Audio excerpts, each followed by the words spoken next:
Bonsoir tout le monde. Donc aujourd'hui, on va continuer sur développer son plein potentiel. Donc cette fois-ci, nous allons commencer par la troisième grande bénédiction. Hier, c'était la deuxième bénédiction avec la vie de couple, la vie parentale et la vie sociale. Et aujourd'hui, ça va être la troisième bénédiction avec le fait d'être dominer la création, contrôler la création. Donc ça va être sur l'abondance, sur la finance. Ensuite, ce sera sur la carrière. Et un troisième point, ce sera la qualité de vie. Voilà, donc on va commencer tout de suite. Donc la finance. Donc c'est une des 12 catégories. Donc il y a un proverbe français qui dit « L'argent ne fait pas le bonheur, mais il y contribue ».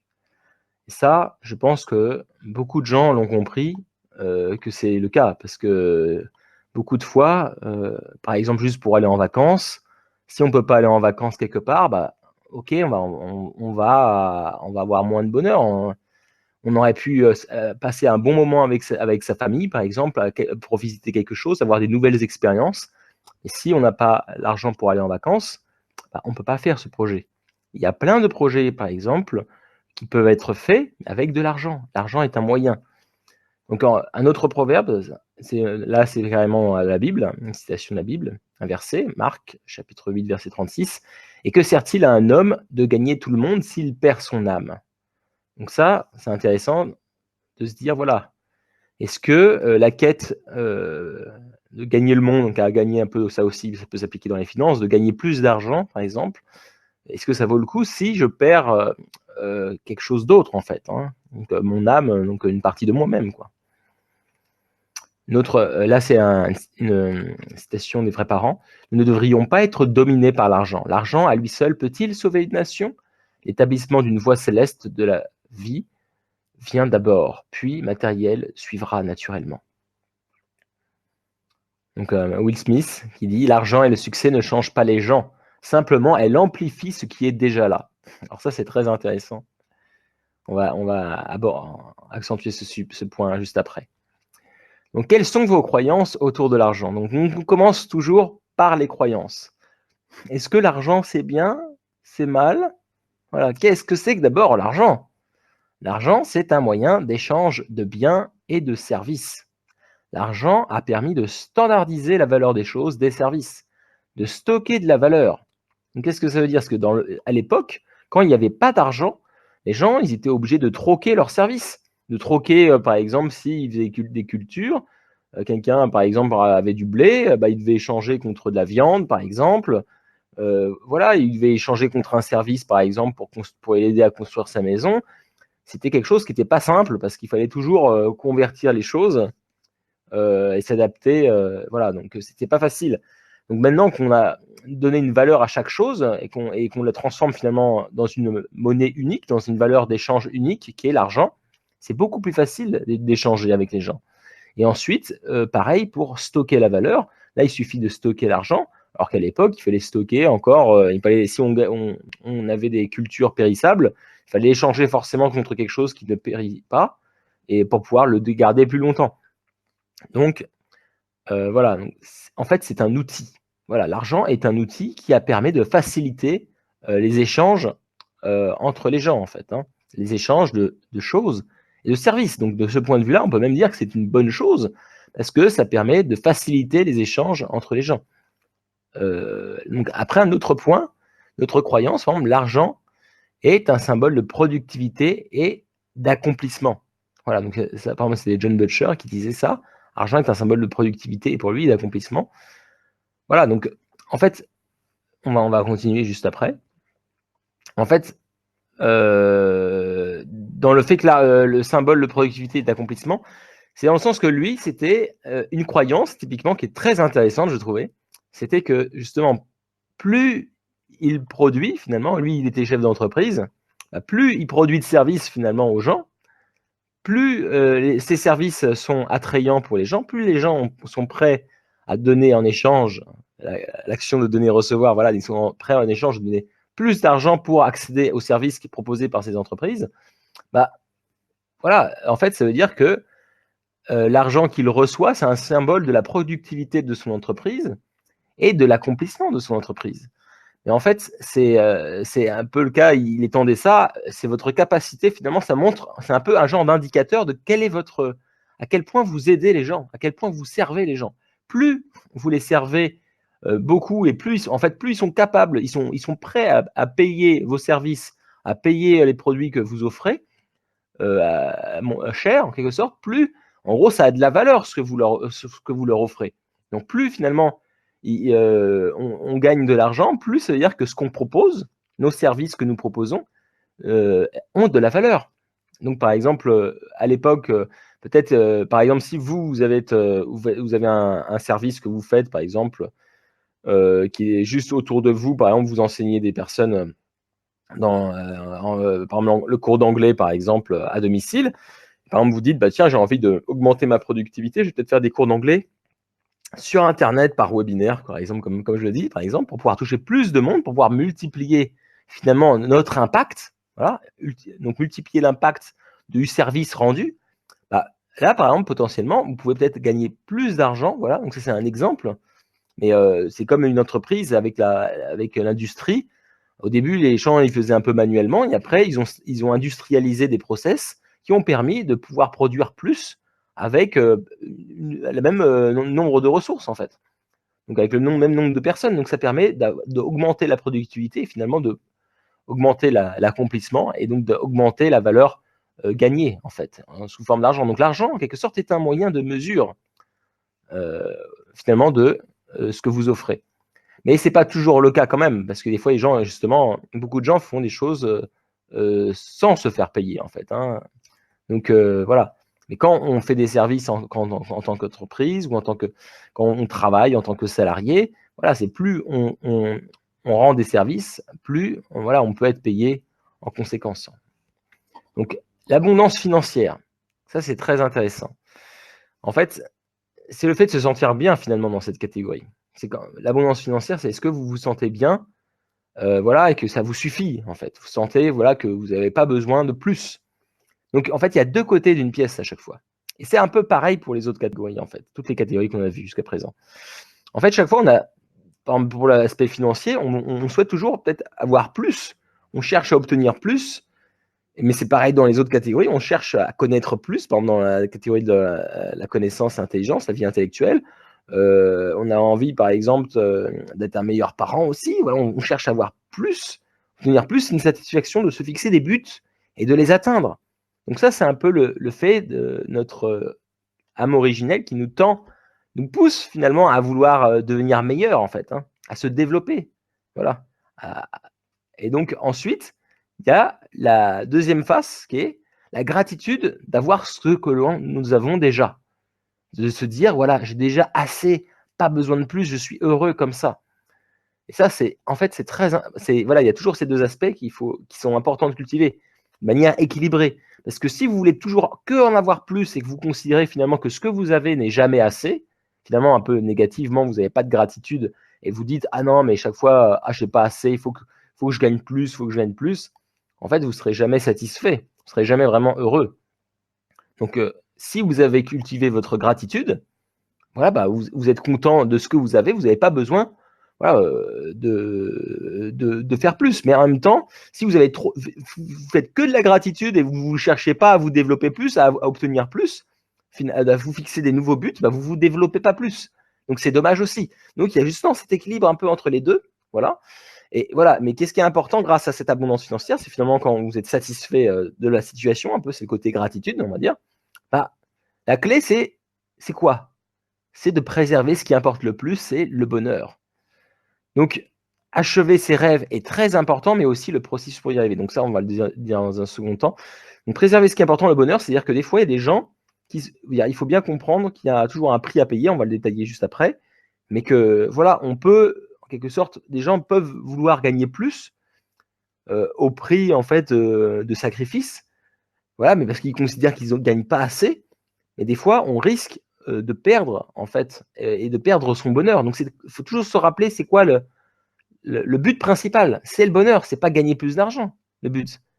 C'est pas le but de chaque catégorie, le but, chaque fois, c'est le bonheur. C'est d'être heureux. Et par exemple, il y avait un exemple que quelqu'un John Butcher qui discutait avec quelqu'un, qui l'aidait à faire un peu, à se développer dans ces différentes catégories. Et quelqu'un, pour sa carrière, il avait une grande idée pour pouvoir développer son entreprise et à un nouveau niveau, ou avec une belle idée qui pourrait vraiment gagner peut-être beaucoup d'argent, voilà, que ce serait un bon développement. Mais en fait, quand il a beaucoup réfléchi, finalement, il a dit à John Butcher, il a dit, bah non, finalement, je vais pas faire mon idée parce que je sais que le prix à payer pour ça, bah, ça va être que je vais passer moins de temps avec ma famille. Et le problème, c'est que à l'heure actuelle, ma famille, bah, ils sont encore jeunes, j'ai besoin, je veux être à leur côté pour les aider à se grandir, etc.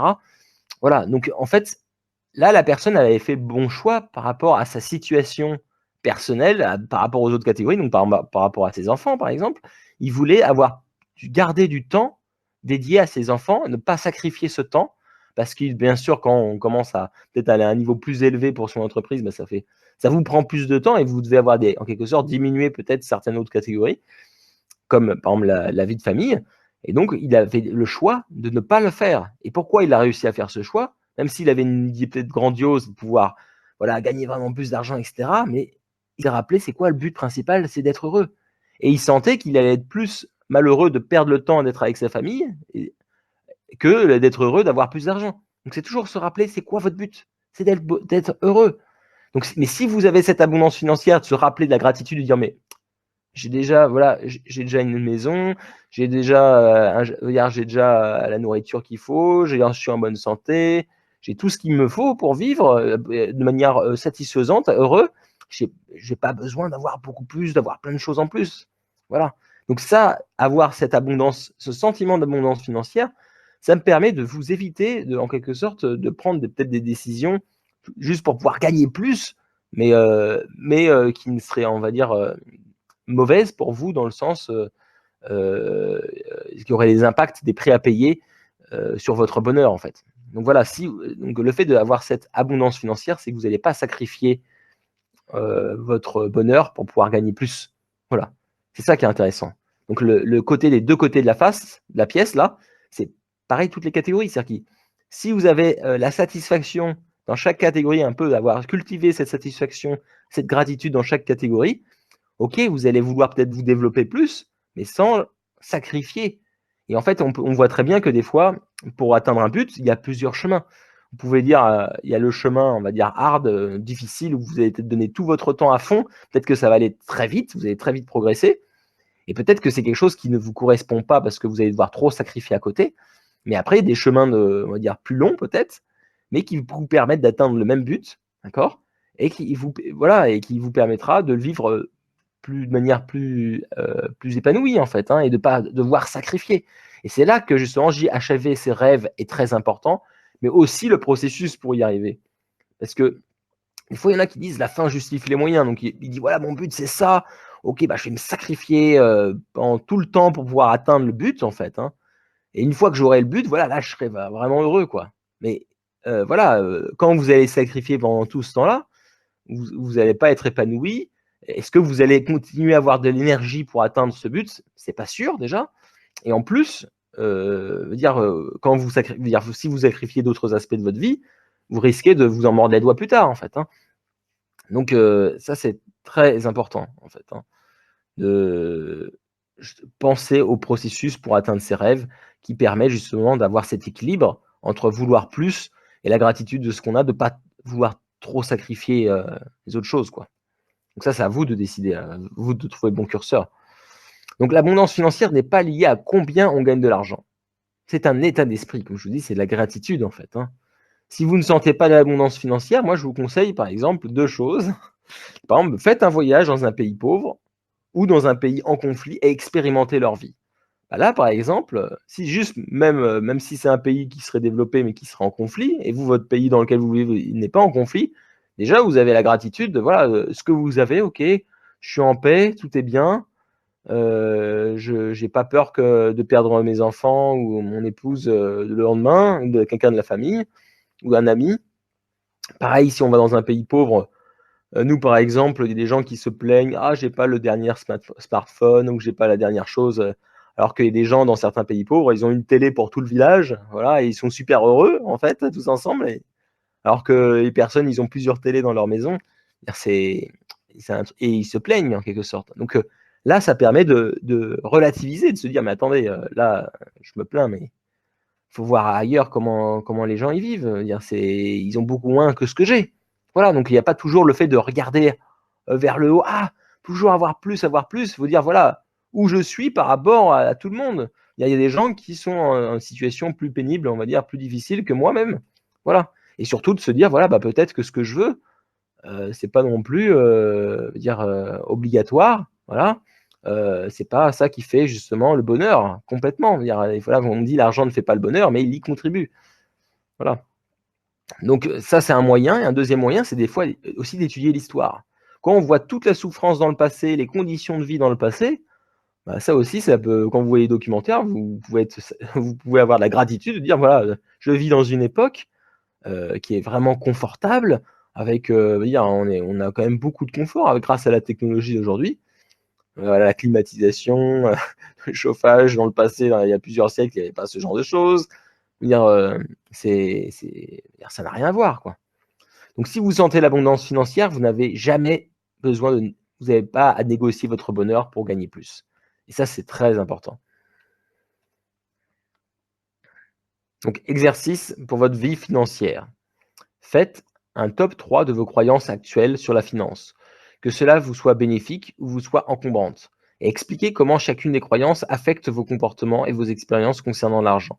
Écrivez ci-dessous vos pensées sur le sujet. Donc là, par exemple, ça c'est intéressant. Comme on disait, il y avait Will Smith qui disait, l'argent, c'est juste ça amplifie ce que vous êtes. Donc il y a des fois, par exemple, une croyance, les gens peuvent dire, ah bah oui, mais l'argent, par exemple, bah, après, je vais devenir quelqu'un de mauvais. Parce que peut-être parce qu'ils voient beaucoup de gens, qui sont riches et qui commencent à avoir un mauvais comportement, et cetera, par exemple. Donc ils se disent: «Moi, je veux pas être riche, la richesse, c'est mauvais», par exemple. Mais c'est pas parce que la richesse est mauvais, c'est juste parce qu'il y a eu des exemples, peut-être qu'ils sont tombés sur des mauvais exemples où ils étaient riches, ils étaient mauvais. Et c'est pareil, ce que je voulais dire, c'est qu'il y a quelque chose qu'il faut se méfier. C'est quand vous avez une abondance, vous gagnez vraiment, peut-être vous devenez riche, vous avez beaucoup d'argent. Bah, moi, je pense que beaucoup de gens, par exemple, c'est parce qu'ils ne partagent pas. Et quand vous recevez beaucoup de bénédictions, beaucoup d'argent comme ça, si vous ne partagez pas, à un moment donné, ça devient une malédiction. Et vous allez en souffrir, en fait. Il y a beaucoup de gens, moi, je pense, qui sont devenus riches, mais parce qu'ils n'ont pas su, voilà, ils ne connaissent pas le principe, ils ne partagent pas ce qu'ils ont reçu. Bah, quand on ne partage pas, pour moi, ça devient en quelque sorte une malédiction à un moment donné, hein. Vous accomplissez pas le principe de la création, vous avez une action hors principe, parce que vous gardez tout pour vous-même. Et on voit beaucoup même de personnes qui sont riches, des fois. Justement, quand je vous parlais d'attitude, c'est parce que c'est l'attitude qui fait, c'est pas l'argent que vous avez. Il y a même des personnes, par exemple, dans des pays pauvres, qui sentent une abondance financière, qui sont, voilà, ils sont satisfaits, même s'ils ont une maison où il n'y a pas forcément d'électricité, ouais, ils sont très bien, voilà. Alors qu'il y a des personnes, c'est peut-être des milliardaires, et ben, ils vont avoir cette insécurité, ils ont peur de perdre leur argent, en fait, de perdre leurs acquis, et ils sont pas d'abondance financière, en fait. Ils ont peur. Ils vivent dans la peur, finalement. Donc ça paraît des fois incroyable, mais il y a des gens, c'est pour ça que quand on dit je me fixe un but, j'ai ma vision, ouais, je veux être riche, par exemple, plus tard, bah, le problème, c'est on peut se sacrifier pendant tout le chemin pour l'atteindre, et après, quand on est arrivé, on va encore avoir toujours cette même démarche, dire ah, je suis pas assez riche, donc là, je suis pas encore assez heureux, je veux plus d'argent, mais en fait, c'est parce qu'il y a un autre problème dans sa vie, ce monsieur ou cette dame. Voilà. Donc c'est parce que il faut voir tous les aspects de sa vie.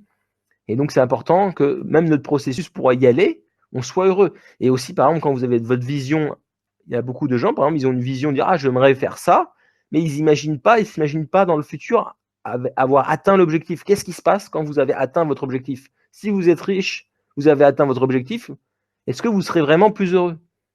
Et ça, c'est une question sérieuse. Parce que des fois, il y a des gens, et ça, c'est pareil pour toutes les catégories, c'est chaque fois, une fois qu'on a défini genre, nos croyances, ce qu'on veut, bah, ce qu'on veut, après, il faut imaginer comme si vous l'aviez accompli. Et si vous voyez que c'est comme si vous vivez, vous vous imaginez comme si vous l'aviez accompli, et que finalement, si vous ne sentez pas que vous êtes heureux, bah, c'est bien que c'est un mauvais futur, c'est que c'est un mauvais choix, en fait. Il faut revoir ce que vous voulez dans cette catégorie, en fait, hein. Voilà, donc choisir consciemment une croyance, un concept qui vous rend plus maître de votre situation à mettre en œuvre dans votre vie financière. Donc, par exemple, ce que disait John Butcher, de dire voilà, ce que je gagne, ça représente en gros mon niveau de service finalement aux autres. Ça peut être une nouvelle croyance qu'on peut s'approprier, moi que je trouvais intéressante, voilà, qui peut tourner positivement justement l'aspect de gagner de l'argent. Et comme on disait, ça amplifie ce que vous êtes. Si vous êtes quelqu'un de bon qui pense aux autres et qui veut aider les autres, voilà, bah, quand vous avez plus d'argent, ça vous permet de faire plus de projets de ce type pour pouvoir amplifier en fait votre attitude de vouloir donner aux autres, tout simplement. Donc il n'y a pas forcément de problème. Donc un autre exercice pour créer une abondance financière. Donc créer une pratique de gratitude autour de votre vie financière actuelle. Appréciez ce que vous avez déjà, que ce soit peu ou beaucoup. Écrivez-le quotidiennement dans un journal de gratitude. Après, un deuxième point, c'est décider. Donc ça, c'est côté gratitude. Et après, le deuxième côté de la pièce, c'est de dire vouloir plus. Donc c'est décider quel montant d'argent minimum me convient. Donc est-ce que vous avez déjà l'argent minimum où vous sentez que vous vivez correctement, que voilà, ça vous suffit, vous sentez l'abondance financière. Donc il n'y a pas de réponse qui soit universellement bonne ou mauvaise, mais il y a une bonne ou une mauvaise réponse pour vous. Donc écrivez votre réponse ci-dessous. Et on est tous différents, et même dans votre vie, vous aurez des réponses différentes à cette question. Voilà, donc là j'ai terminé sur la partie abondance sur la finance. Voilà. Donc maintenant on va voir la partie de la carrière. Donc la carrière, en fait, c'est pas quelque chose qui est très important, parce que c'est quelque chose dans nos vies, on travaille souvent 8 heures par jour ou 7 heures par jour, 7 à 8 heures par jour au travail pour notre carrière. Donc c'est quelque chose où on ne doit pas se rater en quelque sorte, parce que si on souffre, si on ne réussit pas dans cette catégorie, bah on va souffrir longtemps, parce que chaque jour, ce qu'on fait le plus, on est à notre travail en fait. Donc c'est vraiment très important, et c'est pendant de longues années. Et maintenant, on voit que la retraite, elle va repousser, donc voilà, ça va rallonger encore. Donc en fait, voilà, la carrière, ce qui est pas facile, c'est qu'on a beaucoup de choix aujourd'hui. C'est difficile de choisir aujourd'hui. À l'époque, il y a encore quelques siècles, on n'avait quasiment pas le choix. On n'avait pas le choix. En gros, soit on reprenait le travail de ses parents, soit on avait un certain statut social, on devait faire un certain type de travail. Voilà, on était très très limité en fait. Donc il y avait beaucoup de chance s'ils pouvaient choisir. Et là aujourd'hui, on a un choix immense. Et ça, c'est magnifique. C'est magnifique, mais parce qu'on a cet immense choix, maintenant beaucoup de jeunes, par exemple, quand on doit choisir les études supérieures au baccalauréat, bah, c'est quelque chose de pas facile. Parce qu'on a plein de choix. Donc, mais c'est très important en fait ce choix, parce que le résultat, c'est soit vous aurez une vie épanouie dans votre carrière, soit vous allez pas du tout, au contraire, vous allez sentir ça comme une corvée. Et beaucoup de gens en fait, c'est un peu mixte en fait. Et donc, par exemple, si vous voyez quelqu'un qui fait que de se plaindre au boulot, voilà, et qui est pas content et toute la journée, etc. Bah là, c'est simple, il s'est trompé. Il s'est trompé, c'est pas le bon boulot pour lui. Moi, je lui conseille de changer. Faut qu'il essaie et aujourd'hui, c'est possible. Aujourd'hui, si vous avez la volonté, beaucoup de gens l'ont fait, ils ont changé de carrière. Et même on dit qu'aujourd'hui, de plus en plus, on va pas garder le même travail toute notre vie. Il va falloir évoluer en fait. Donc voilà, c'est possible. Et ensuite, quand vous voyez des gens qui sont à fond dans leur boulot, et ils sont super heureux, etc., bah ça, c'est des personnes qui ont bien choisi, tout simplement. Voilà, donc ça montre que c'est très important le choix. Donc, quels sont les critères de choix que moi je vous conseille? Mais il y en a bien sûr d'autres. Donc, c'est toujours votre croyance. Définissez votre croyance. Qu'est-ce qui est pour vous un bon choix de carrière, par exemple? Donc, c'est pour moi, c'est un métier que j'aime, par exemple, déjà. Il faut que j'aime mon métier. Deuxième point, c'est que c'est un métier où je sois un minimum doué, où je pourrais le devenir. Parce que si je ne suis pas doué, je ne vais pas pouvoir contribuer aux autres, qui est d'ailleurs le troisième point, c'est un métier où vous contribuez aux autres. C'est-à-dire que si vous faites quelque chose, vous rendez un service, mais qui contribue peu aux autres, bah, finalement, comme on disait, vous aurez peut-être peu de revenus, parce que finalement, l'argent qu'on reçoit, ça correspond au niveau de combien vous avez contribué aux autres. Donc plus vous contribuez aux autres, plus vous aurez de l'argent que vous gagnerez certainement pour pouvoir voilà, accomplir tous les autres buts, par exemple, dans les autres catégories. Et on verra justement la dernière catégorie qui est la qualité de vie, ça vous aidera à avoir une meilleure qualité de vie. Donc voilà, donc un métier où vous êtes doué, c'est important parce que sinon vous allez être frustré, vous n'allez pas réussir à faire bien votre travail, donc à faire bien le service rendu. Et donc finalement, vous allez peu recevoir d'argent peut-être, voilà, et vous allez simplement être frustré et être pas heureux en fait. Hein. Donc c'est très pour moi, c'est ces 3 points. Faire ce qu'on aime, faire quelque chose où on a un minimum, on est un minimum doué, et ou alors on peut le devenir. On a des qualités hein, pour le faire. Et après un métier où on contribue aux autres. Voilà. Donc contribuer aux autres de la façon la plus élevée possible. Plus votre contribution sera élevée, plus grande sera votre rémunération potentielle. Voilà. Donc ça, c'est toujours intéressant de voir comment, par rapport à mes compétences, mes qualités, comment je peux rendre plus service aux autres. Voilà. Donc ça, c'est toujours intéressant de réfléchir à ça. Mais même si on est salarié, ça n'empêche pas de vouloir toujours atteindre, de toujours améliorer voilà, et de proposer un meilleur service, d'être le plus efficace dans le même temps imparti, en fait. Hein. Donc mon expérience, c'est que j'ai eu en fait beaucoup, j'ai aussi essayé, j'ai eu beaucoup de guidance en fait. Hein.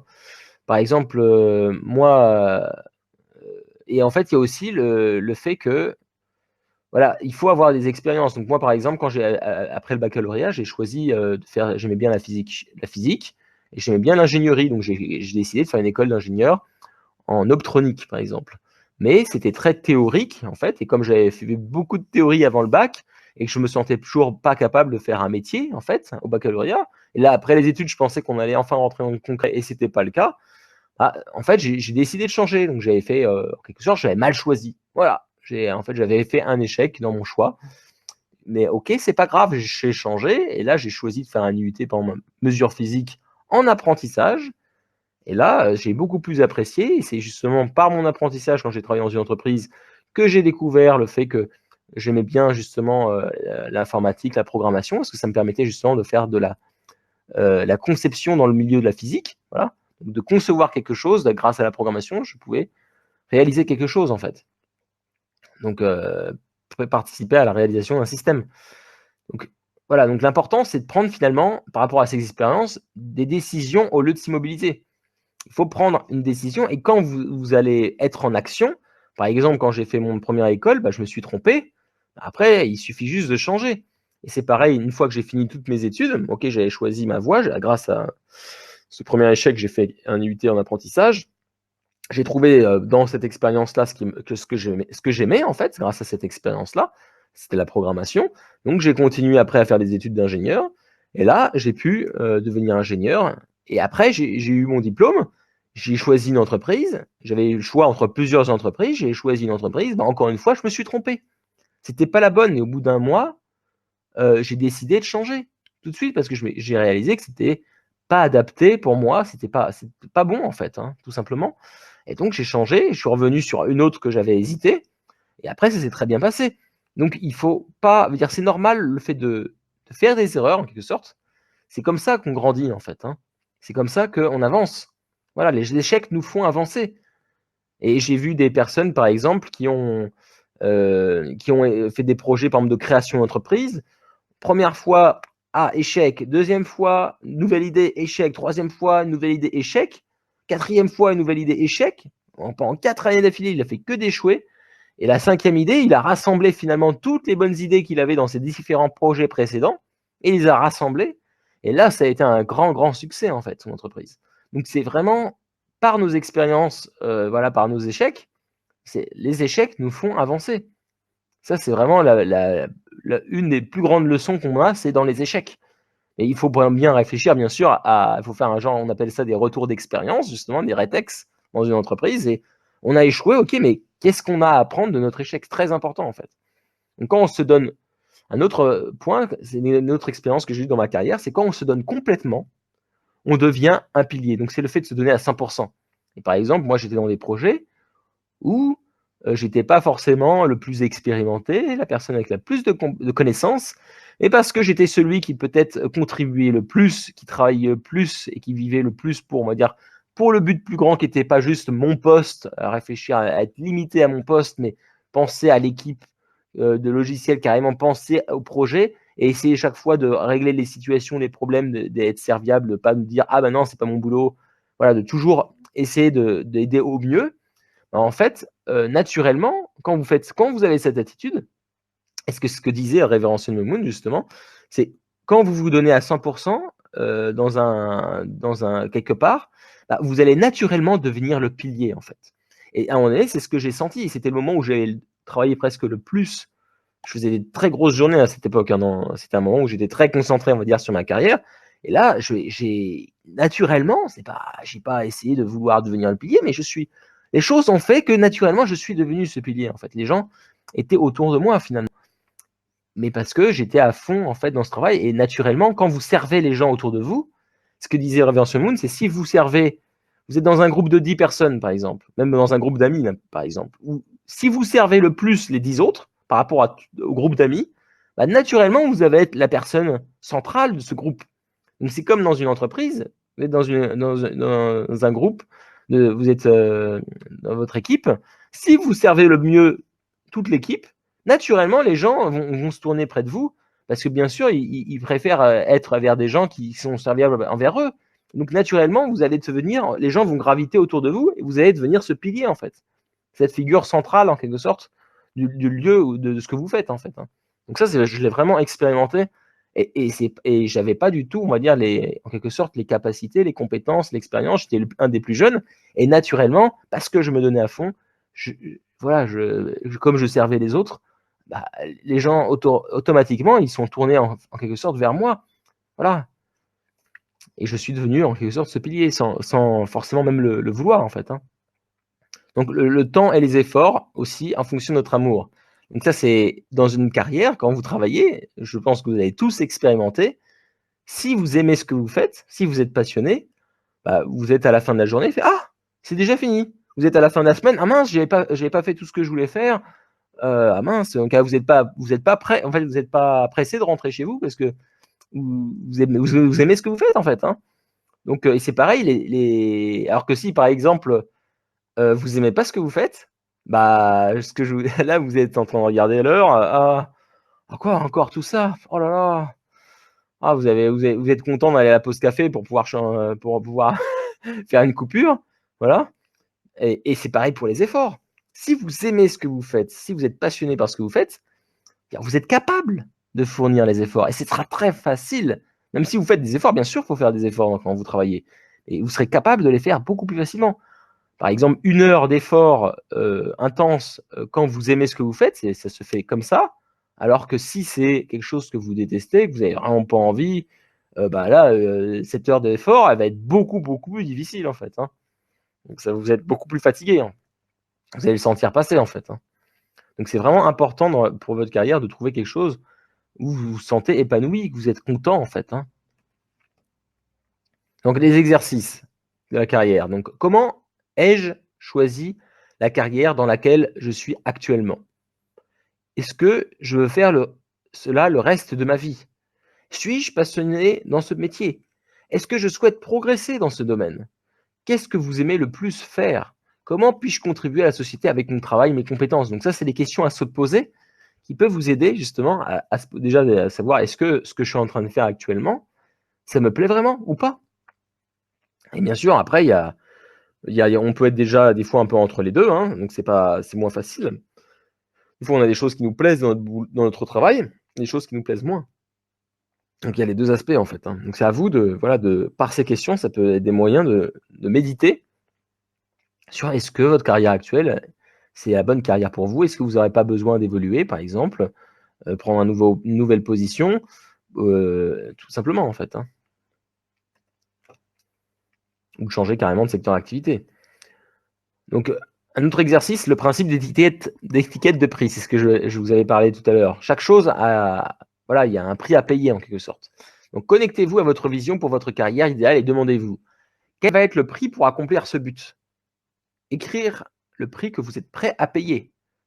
Demandez-vous, est-ce que je veux payer ce prix? Si oui, écrivez oui à côté, sinon réévaluez votre vision de carrière. Donc, par exemple, quand vous choisissez au niveau du bac, vous devez choisir voilà, une carrière en quelque sorte, un but. Bah, des fois, on peut dire ah j'aimerais bien être médecin par exemple. Ah, mais si, il y a 8 ans d'études, je suis pas prêt à étudier 8 ans, par exemple. Ah bah, c'est pas bon alors. Voilà. Donc il y a un prix à payer. Et par exemple, moi, mon épouse, quand elle est japonaise, elle est venue en France, bah, ses diplômes ne marchaient pas, elle a voulu même changer de carrière finalement, parce qu'elle s'était trompée aussi, elle avait fait 3 ans d'études, elle avait une licence de pédagogie, bah, ça, elle s'est trompée, bah, elle a recommencé tout en France et elle a fait des études pour devenir kiné. Et c'était quelque chose de long en fait, hein, parce que c'était pas facile en tant que japonais. Hein. Surtout que les études de kiné, c'est pas facile. Et donc, voilà, elle a fait le choix, elle était prête à payer en fait. Mais bien sûr, il y avait un prix assez fort à payer. Et même pendant quelques temps, voilà, moi je vais l'aider le soir, on n'avait pas forcément. Le soir, on n'avait pas forcément de temps de repos. Je l'aidais à faire ses devoirs, voilà, je l'aidais. Je relisais ses dissertations, parce que c'était pas facile pour elle comme elle n'était pas française. Voilà, donc c'était un travail. On a un prix à payer, mais maintenant elle est satisfaite parce qu'elle fait ce qu'elle aime. Voilà, elle a réussi. Donc voilà, donc c'est toujours voilà, chaque chose dans toutes les catégories. Il faut bien comprendre que quand vous faites des efforts, bah, c'est des efforts que vous faites sur quelque chose que vous ne ferez pas ailleurs en soi. C'est toujours du temps de prix. Donc c'est toujours une question de priorité. Toujours prendre le temps. Donc c'est comme il y avait un leader d'une entreprise, par exemple, qui avait dit avec son épouse, voilà, moi je voulais toujours garder mardi soir, on reste ensemble à 5 heures, on va se voir, on fait une sortie, on fait une soirée ensemble à 5 heures. Voilà, et donc même quand il est devenu un super chef, etc., chef d'entreprise, il a toujours gardé ça en fait. Et en fait, les gens, même s'ils commençaient à l'appeler, dire ah mais non, mais tu comprends, on a la super réunion importante, il dit non, non, non, je dois partir, etc. Voilà, il avait décidé que là, non, c'était juste pas possible. Voilà. Et en fait, naturellement, bah, les gens ils vont se dire bah non, mais ça sert à rien de, voilà, de lui poser une réunion là, il n'est pas disponible. C'est tout.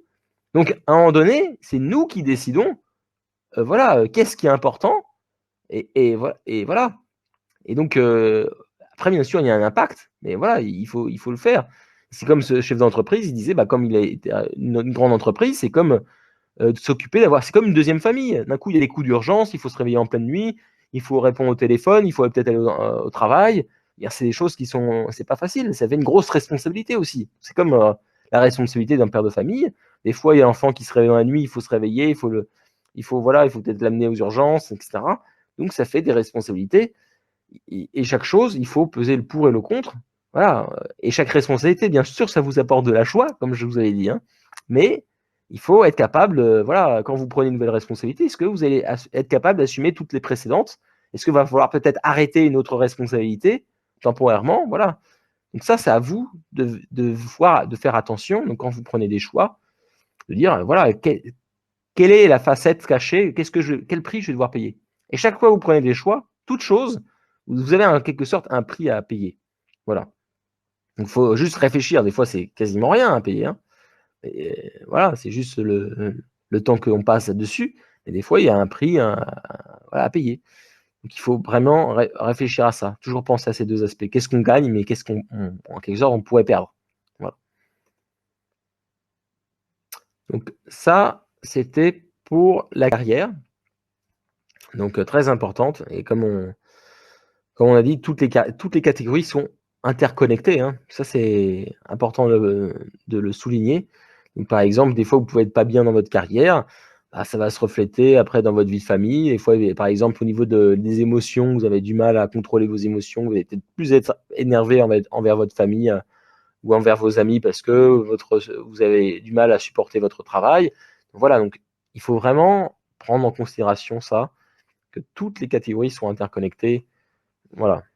Donc, la dernière catégorie, avant la vision de vie, donc c'est la dernière, on peut dire, vraie catégorie, qui est la dernière catégorie de la troisième bénédiction qu'on va voir aujourd'hui, c'est à propos des choses que vous souhaitez, en fait. Hein. Donc, c'est les choses matérielles, déjà. Par exemple, vous souhaitez une maison. Si vous souhaitez une voiture, par exemple, bah, c'est dans cette catégorie. Si vous souhaitez, par exemple, des expériences, avoir des expériences particulières, par exemple, vous souhaitez sauter en parachute, vous souhaitez, par exemple, visiter un certain pays, vous souhaitez passer un certain moment avec une personne, par exemple, quelque part. Voilà, c'est toutes les expériences, en fait, que vous souhaitez avoir. Ensuite, c'est l'environnement aussi dans lequel vous êtes. Voilà, la qualité de vie, l'environnement. Donc, le lieu d'habitation, par exemple, votre lieu de travail. Beaucoup peuvent se sentir coupables, en fait, de penser à améliorer sa vie, sa qualité de vie, en fait, hein. Et donc ça peut être un blocage pour vous dans l'idée de progrès. Donc ça moi, ça l'était un peu pour moi aussi, hein, personnellement, parce que je me dis toujours: «Mais il faut vivre pour les autres». Donc on dit: «Ouais, mais il faut pas que je pense trop à moi», par exemple, hein. Mais déjà un premier point à se dire, c'est par exemple si on dit: «Oui, je vais pas si j'économise beaucoup pour ma maison, c'est pas de l'argent que je vais donner aux autres», par exemple. Mais par exemple, on peut dire: «Oui, bah, OK, je me sacrifie». Il faut bien comprendre qu'il y a votre famille, il y a pas que vous. Vos enfants, par exemple, est-ce qu'ils ont demandé d'être sacrifiés? Est-ce que vos enfants, ils ont demandé d'être sacrifiés? Est-ce que vos enfants, par exemple, ils ont demandé de ne pas avoir de jardin? Bah, si vous pouvez leur offrir ça, bien sûr, un parent veut offrir le mieux pour ses enfants et bien sûr, il faut aussi penser aux autres aspects. Donc il faut trouver cet équilibre justement entre vivre pour les autres, mais vivre pour son épouse et pour ses enfants, c'est aussi vivre pour les autres et là, c'est votre part de responsabilité de leur assurer un environnement de qualité, un environnement sain pour qu'ils puissent bien grandir. Ça, c'est pas la responsabilité des autres. Donc le fait que normalement quand on dit, par exemple aider par exemple de l'argent pour donner, par exemple, au tiers-monde et cetera, bah, normalement, c'est aussi ils ont leur propre responsabilité pour, s'occuper de leur propre vie. Vous, OK, c'est votre responsabilité de les aider, mais vous avez une plus grande responsabilité envers votre famille parce que c'est votre responsabilité, votre famille.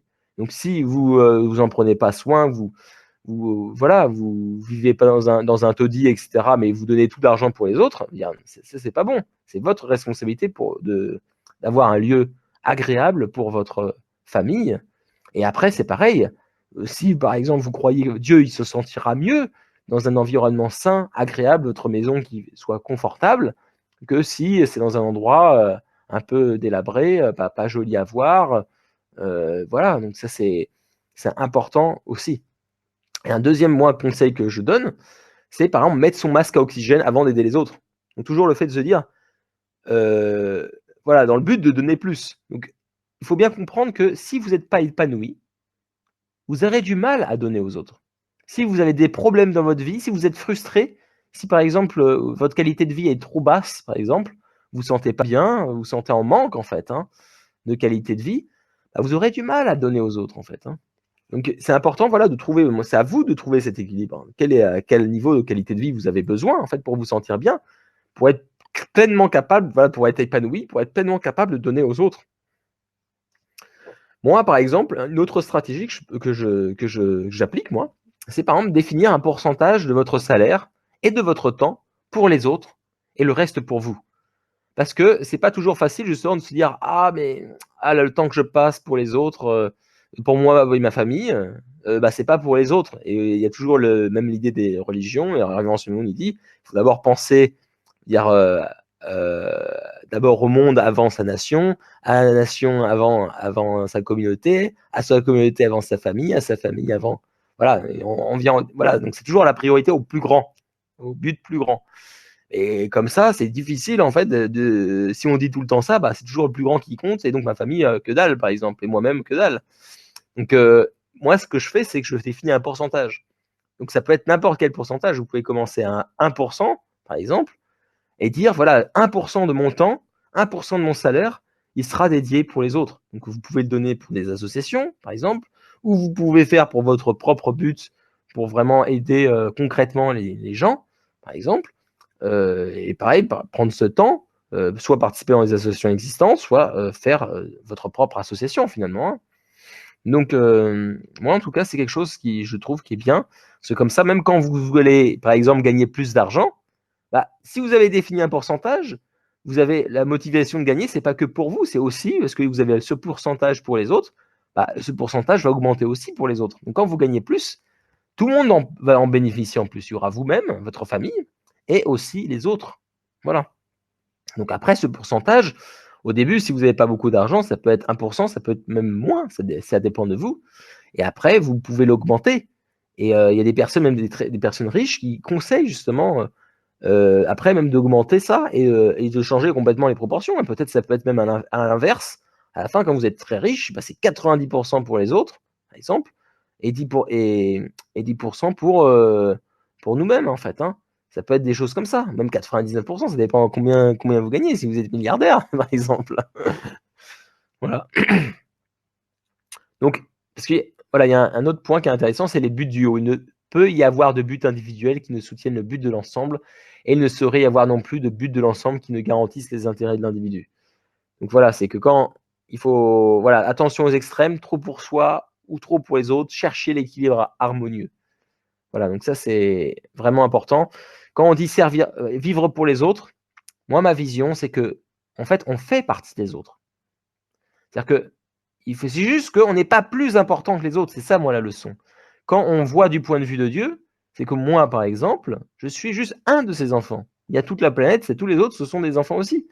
Donc en quelque sorte, il ne faut pas que je me mette en avant, en quelque sorte, moi, penser qu'à moi par rapport aux autres, parce que les autres, ils ont la même valeur que moi-même, en fait, aux yeux de Dieu. Donc il faut que tout le monde soit heureux. Donc, mais par exemple, si je me sacrifie complètement et que je m'oublie complètement et que je deviens frustré à cause de ça et que je deviens un peu triste, malheureux, et que je me force tout le temps à vivre pour les autres, bah, le problème, c'est que moi, je vais être malheureux et Dieu, il va être malheureux. Voilà, et c'est aussi on est responsable de notre propre bonheur. On est responsable voilà, de notre bonheur et donc il faut mesurer, faire cet équilibre pour qu'on ait toujours ce bonheur. Bien sûr, le but pour moi, c'est toujours d'être capable de donner plus, tout en gardant mon bonheur. Voilà. Donc c'est toujours à trouver de se dépasser nos limites, dire voilà, moi je suis capable peut-être de donner aujourd'hui que ça, 1%, demain 2%, après-demain 3%, voilà. Et s'améliorer, être capable, justement, notre vie sur Terre, le but, c'est de se développer pour être capable de donner plus en plus aux autres, en fait. Hein. Voilà. Donc, voilà, important de trouver l'équilibre. Il y a des fois des personnes des amis qui disaient qu'ils discutaient, c'était quelqu'un qui œuvrait beaucoup dans les associations, en fait. Et il y avait un ami qui lui disait, mais voilà, est-ce que tu as vraiment gagné quelque chose là pendant les années que tu as fait pour les associations En fait, c'était quelqu'un qui voyait plutôt centré sur lui-même. Mais moi, par exemple, ma réponse à ce genre de choses, c'est il faut voir le gain global. C'est-à-dire que quand on fait des actions, quel est votre impact d'un point de vue global? Est-ce que, par exemple, mon ami qui aidait beaucoup dans les associations, qui faisait plein d'événements et il aidait plein de gens, en fait, bah, il a eu un impact chez plein de monde. Il a aidé plein de monde, en fait. Et donc, il a eu un impact très grand. Alors que quelqu'un qui a peut-être, voilà, il a été salarié, il a gagné, il a plus de succès, il a peut-être une plus grosse maison, etc. Mais quel est l'impact? Ok, il a peut-être eu un impact juste sur sa famille. Ok, tu as un meilleur impact sur ta famille, mais tu n'as pas eu un impact sur beaucoup, beaucoup, beaucoup de personnes. Donc le mieux, c'est, pour moi en tout cas, c'est l'impact global. Quel est votre impact global? Plus vous avez un impact grand, en fait, en voyant de point de vue global, la grande famille qui est justement le monde entier, plus justement vous avez réalisé le but de Dieu, c'est-à-dire plus vous avez apporté de la joie à plein de gens, plus vous apportez de la joie à Dieu en fait. Hein. Parce que chaque personne heureuse dans le monde, ça fait de la joie à Dieu. Plus vous apporterez de la joie aux gens, plus vous apporterez de la joie à Dieu. Et c'est le but, c'est notre but. Voilà. Donc un exercice, par exemple, c'est faire une bucket list. Donc ça, c'est par rapport aux expériences. C'est lister les expériences que vous souhaitez faire. Et là, et en fait, on ne réfléchit pas toujours à ce qu'on aimerait avoir comme expérience. Et ensuite, la question, c'est qu'est-ce que j'attends pour les faire? Donc ça, c'est bien de des fois réfléchir à nouveau, de dire, bah voilà, qu'est-ce qui me ferait plaisir? C'est important aussi d'expérimenter, dire Dieu, il a créé justement ce royaume, c'est-à-dire toute la création, pour qu'on expérimente, pour qu'on voit, par exemple, qu'on découvre, etc. Il a fait ça exprès. Il y a plein de choses à découvrir. Dieu, il a fait pour notre bonheur, en fait, pour nous faire plaisir. C'est comme quand moi je suis parent, j'offre des choses à mes enfants, je vais les amener visiter des choses, c'est pour leur faire plaisir. Voilà. Donc ça, Dieu, il a fait ça pour nous faire plaisir. C'est pas mauvais de se faire plaisir à découvrir les choses, la nature que Dieu nous a offerte, typiquement, d'avoir ces expériences, de découvrir différents pays, etc. Et Dieu, justement, il est content de voilà, expérimenter ça à travers nous. Voilà, donc ça, pour moi, il ne faut pas le voir comme négativement, de dire ah, c'est égoïste, etc. Il faut bien comprendre que ces expériences aussi, toujours le fait de dire qu'il y a des impacts sur les autres catégories. Quand vous avez des nouvelles expériences, vous pouvez dire ah mais prendre du temps pour soi pour avoir les expériences, c'est une perte de temps, je ne vis pas pour les autres. Mais il faut bien comprendre que quand vous avez ces expériences-là, vous allez avoir des leçons de vie. Et beaucoup de gens que moi j'ai vus qui sont voyagés dans le monde, bah, ils ont des expériences qu'ils ont gagnées grâce à ces voyages. Et, ben, et voilà, par exemple, le fait, et ça les a ouvert leur esprit et ils sont beaucoup plus efficaces après pour différents aspects. Beaucoup de gens, par exemple, dans les entreprises, aiment bien prendre des gens qui ont voyagé, qui ont travaillé dans différents pays, parce qu'ils considèrent qu'ils sont plus efficaces, par exemple. Donc voilà, on gagne en fait. Nos expériences nous permettent de nous développer et devenir des meilleures personnes en fait. Hein. Donc un autre exercice est créer des expériences de qualité. Pensez à des expériences qui améliorent votre bonheur et votre qualité de vie. Donc, un jour au spa, une sortie en week-end, un voyage de camping. Programmez dans son emploi du temps une de ces expériences et engagez-vous à la réaliser dans les 30 jours à venir. Voilà. C'est quelque chose qui peut rendre heureux tout le monde. Voilà. Donc là, j'ai terminé pour aujourd'hui pour avoir justement sur la qualité de vie. J'espère que donc j'ai terminé sur la 3e grande bénédiction. Donc demain, qu'est-ce que nous allons voir? Ce sera sur la vision de vie.